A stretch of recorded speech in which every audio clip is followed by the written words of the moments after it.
Friends, मेरा नाम है रितिका सक्सेना और आज का जो हमारा टॉपिक है वो है कम्युनिकेशन स्किल्स पार्ट 2। ठीक है।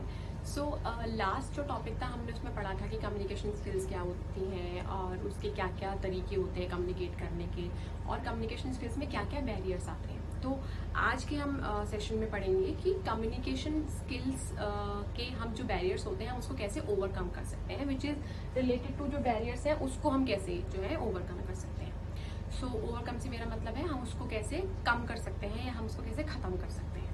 सो जो हमारा हम जब कम्युनिकेट करते हैं, हम जब किसी से बात करना चाहते हैं, सो वी शुड सी कि हमारे जो आसपास का जो एम्बियंस है, हमारे आसपास का जो माहौल है वो ठीक होना चाहिए। मतलब जैसे हम फिजिकल बैरियर की बात करते हैं तो हमें ये देखना चाहिए कि आसपास ज़्यादा डिस्टर्बेंस ना हो या हमारे बात करते वक्त जो है दूरी बहुत ज़्यादा ना हो कि जिसको मैं बता रहा हूँ वो इतनी दूर है, मैं यहाँ खड़ा हूँ या खड़ी हूँ, जिसकी वजह से मैं अपनी बात को सही से कम्युनिकेट नहीं कर पा रहा हूँ। तो इस चीज़ का ध्यान रखना चाहिए। हमारा जो जिस मीडियम से मुझे बात करनी है, मुंह से करनी है या मेल लिखना है या व्हाट्सएप चैट करनी है या जूम चैट करनी है, मुझे इस मीडियम के बारे में भी थोड़ी इन्फॉर्मेशन होनी चाहिए। तो इस तरीके से हम अपने जो फिजिकल बैरियर होता है या मीडियम बैरियर होता है हम उसको जो है ओवरकम कर सकते हैं। ठीक है। सो इमोशनल बैरियर को हम कैसे ओवरकम कर सकते हैं कि हमको we should believe in our self कि हम जो कम्युनिकेट करना चाहते हैं, हमारा क्या मैसेज है, हमको उसके बारे में ना अपनी जो दृढ़ शक्ति होती है उसको बढ़ाना चाहिए। हमें पता होना चाहिए, हम अपने ऊपर आपको बहुत कॉन्फिडेंस रखना चाहिए मैं क्या बताना चाह रहा हूँ। ठीक है। जिससे आप इमोशनल बैरियर को जो है ओवरकम कर सकते हो। You can be easy to it and you can be confident about it. तो आप उस जो बैरियर को है जो है कम कर सकते हो। कल्चरल बैरियर को हम कैसे कम कर सकते हैं कि जब हमको पता होना चाहिए कि हम किस ग्रुप ऑफ पीपल से बात कर रहे हैं। वेनेवर, जैसे कि मैंने पहले बोला कि स्पीकर को जो है अपने आप को प्रिपेयर करना पड़ता है कोई भी टॉपिक के बारे में डिस्कस करने से पहले। तो जब आप प्रिपेयर करते हो टॉपिक के बारे में तो आपको ये भी पता होना चाहिए आपको ये बातें किसके सामने बोलनी है, आपको ये टॉपिक किसके सामने बोलना है, ये क्या जो मैं डिस्कशन करने जा रहा हूँ ये मैं किससे करने जा रहा हूँ। तो अगर आपको सामने वाले बंदे की कल्चर के बारे में पता होगा तो आपको जो है आसानी रहेगी अपनी बात को कन्वे करने में। मैं ये नहीं कह रही हूँ आप उनके कल्चर को बिल्कुल सीख लो कि आपको एक एक चीज़ पता होनी चाहिए, बट आपको थोड़ा अंदाज़ा होना चाहिए कि वहाँ पे क्या लैंग्वेज बोली जाती है, वहाँ पे किस तरीके से बात करी जाती है, व्हाट इज़ द हम लोग जो हम वॉइस मॉड्यूलेशन की बात करते हैं, हम लोग शायद धीरे से बात करते हैं, वहाँ पे शायद ज़ोर से बात करी जाती हो। हमें इन सब चीज़ों के बारे में थोड़ा बहुत आइडिया होना चाहिए। ठीक है। लैंग्वेज बैरियर से जैसे मैंने समझाया कि हमको ये भी पता होना चाहिए कि हम जिस ग्रुप ऑफ पीपल से बात कर रहे हैं वहाँ पे क्या लैंग्वेज हो सकता है। अगर आपको किसी ऐसे स्टेट के बंदे से बात करनी है जहाँ पे उनको आपकी मदर टंग आती ही नहीं है, जिनको आप पता ही नहीं है कि आप जो मदर टंग यूज़ करते हो वो क्या करना है। ठीक है। हमें ऐसी लैंग्वेज यूज़ करनी चाहिए जहाँ पे हमारा जो वो भी आपकी लैंग्वेज को समझे, आप जो बोल पा रहे हो वो आपके लिए भी ईजी हो बोलना। तो अगर आप एक ऐसी लैंग्वेज यूज़ कर रहे हो जो सामने वाले बंदे को समझ में नहीं आती है तो आपकी कम्युनिकेशन का कोई भी मतलब नहीं है, that is a incomplete communication. इसलिए लैंग्वेज का बहुत ज़्यादा ध्यान रखना चाहिए। इंग्लिश में भी जैसे मैंने आपको बोला we should try and speak simple and easy words, जो कि सामने वाले बंदे को आप जो समझाना चाह रहे हो उनको वो बहुत अच्छी तरीके से समझ में आए। तो try to speak simple and easy language. ठीक है। Do not make judgement about receiver और स्पीकर। हमको सामने वाले बंदे के बारे में पहले से ही धारणा नहीं बना लेनी चाहिए, अरे ये तो ऐसे तैयार होके आए हैं, अरे ये मैडम तो उस दिन भी एक बात बोली थी, उनसे गलत हो गया था तो आज भी ये गलत ही बोलेंगी। तो हमें कभी किसी के बारे में अजम्पशंस नहीं बनाने चाहिए, हमें किसी के आउटलुक को देख के उनके बारे में नहीं सोच लेना चाहिए। हमें we should go with open mind कि हमें इतना पता होना चाहिए कि सामने वाला बंदा जो हमको बता रहा है उसको हमसे ज़्यादा पता है, जो टॉपिक उनके पास है वो हमसे ज़्यादा उनको पता है। सो हमेशा ओपन माइंड से जाके जो है सामने वाले की बात को सुनना चाहिए। And we should be ready कि हमारे पास कुछ भी बात हम लोग को सुननी पड़ सकती है, कुछ भी बात, कोई भी नया टॉपिक हमारे पास डिस्कस को किया जा सकता है। We should be open minded and we should not make assumptions about it. ठीक है। So these are few ways कि हम लोग अपने जो कम्युनिकेशन बैरियर्स होते हैं उसको जो है हम लोग कम कर सकते हैं या ख़त्म कर सकते हैं। ठीक है।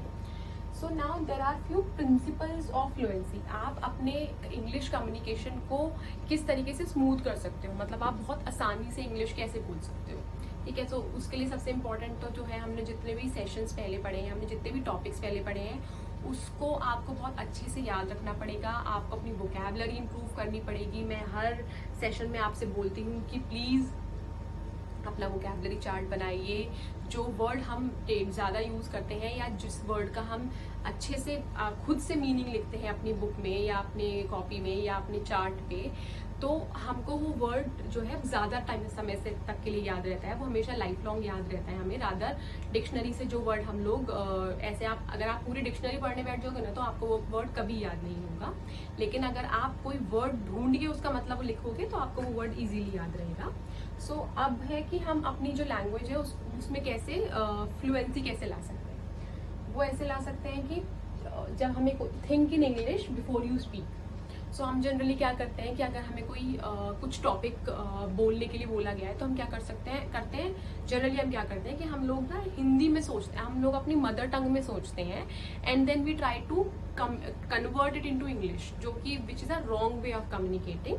आप इंग्लिश में ही सोचो एंड आप इंग्लिश में ही बोलो, तो क्या होगा, आपकी उससे प्रैक्टिस होगी। आप अपने माइंड में भी इंग्लिश में सोच रहे हो। और मैंने पहले भी बोला था, it's okay to be nervous, it's okay to be wrong sometime. अगर आप हमेशा यही सोचते रहोगे कि यार मैं जो बोल रहा हूँ वो एक गलत इंग्लिश है, मैंने कहीं गलत बोल दिया तो सब मेरे बारे में क्या सोचेंगे, ये धारणा को आप अपने दिमाग से बिल्कुल निकाल दो। It's okay to be nervous, it's acceptable. दुनिया को पता है ये चीज़, और कोई आपकी इसमें आके दोबारा से नहीं बोलेगा कि आपने ये तो गलत बोल दिया। It's okay to be wrong sometime, कभी कभी गलती होती है, विच इज़ परफेक्टली फाइन।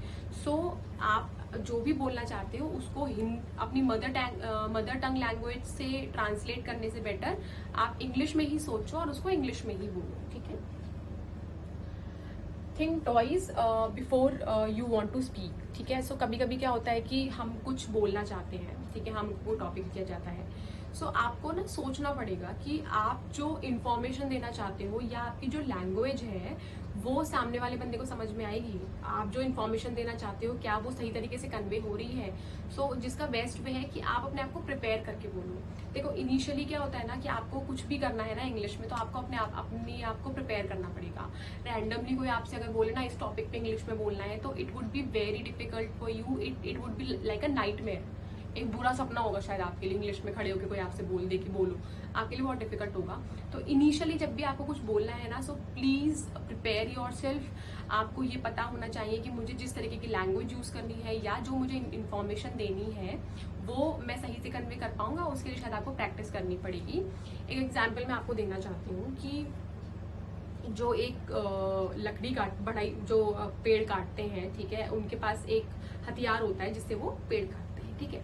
सो हमें लगता है अरे ये तो बहुत शार्प है और ये तो बहुत इजीली इससे काट देते होंगे, पेड़ को काट देते होंगे। लेकिन आपको पता है जब वो आज तो पेड़ काट रहे हैं, लेकिन पेड़ काटने से पहले वो अपनी एक्स को जो है शार्प करते हैं, ठीक है। वो उसको घिसते हैं, उनके जो पत्थर से घिसते हैं, सो दैट उसकी जो टिप होती है वो शार्प हो जाए और वो उससे पेड़ काट सके। तो इसी तरीके से अगर हमको अपनी लैंग्वेज में फ्लुएंसी लेके आनी है या एक अच्छी तरीके से इंग्लिश में बात करनी है, तो उसके लिए इट्स वेरी इंपॉर्टेंट कि आप अपने आप को प्रैक्टिस करो, आप अपनी लैंग्वेज की प्रैक्टिस करो, ठीक है। Practice makes man perfect. अगर मैं आपके सामने भी जो बोल रही हूँ, ऐसा नहीं है कि मैं रैंडमली आप लोगों को ये टॉपिक डिस्कस करने आ जाती हूँ। मैं आपको बताने से पहले खुद एक बार गो थ्रू होती हूँ कि किसका क्या कंटेंट है, आज हम इसके बारे में क्या डिस्कस कर रहे हैं, मुझे स्टूडेंट्स को क्या लिखना है, मैं यहाँ पे सब कुछ लिखती हूँ, ठीक है। सो मैं रैंडमली ऐसे उठ के नहीं आ जाती हूँ आपको समझाने के लिए। इसी तरीके से आपको स्टार्टिंग में जब कम्युनिकेट करना होगा, कुछ टॉपिक पढ़ना होगा या बताना होगा, तो आपको अपने आप को प्रिपेयर करना पड़ेगा कि मेरी लैंग्वेज सही है ना, या जो मेरा कंटेंट है, जो इन्फॉर्मेशन मैं देना चाहता हूँ वो ठीक है क्या। So think twice before you speak. बोलने से पहले आप 2 बार सोचो कि मैं जो करना चाहता हूँ वो ठीक है क्या।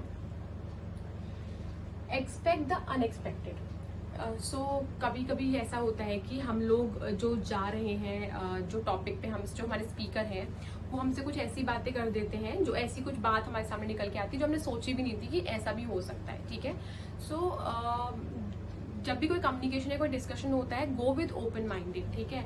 हमेशा खुले दिमाग से हमें जाना चाहिए और हमारे अंदर इतनी क्षमता होनी चाहिए कि अगर हमको कोई ऐसी बात जो है करने को मिली है या जो कोई ऐसा टॉपिक हमें सुनने को मिला है, तो आप उसको इजीली एब्जॉर्ब कर पाओ, उसको अच्छे से समझ पाओ। तो हमेशा जो है इस सोच से जाओ कि अभी जो है इस बार में कुछ भी हो सकता है। ऐसा नहीं है कि यही डिस्कशन होगा या यही टॉपिक पे मैं बोलूंगा या यही हो सकता है।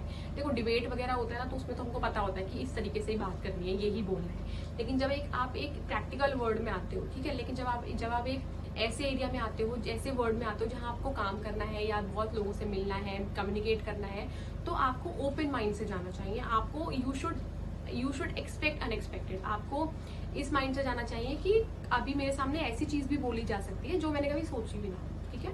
लैंग्वेज एंड एनवायरमेंट, ठीक है।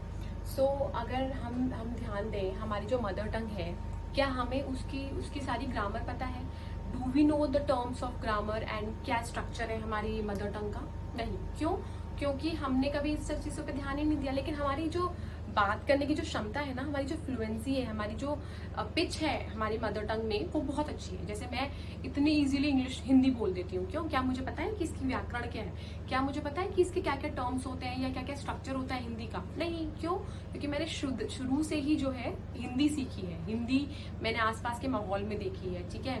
मेरी मदर टंग है ये, शुरू से मैंने घर में भी यही सुना है कि सब इसी लैंग्वेज में बोलते हैं, तो मुझे कभी जरूरत ही नहीं पड़ी, ठीक है।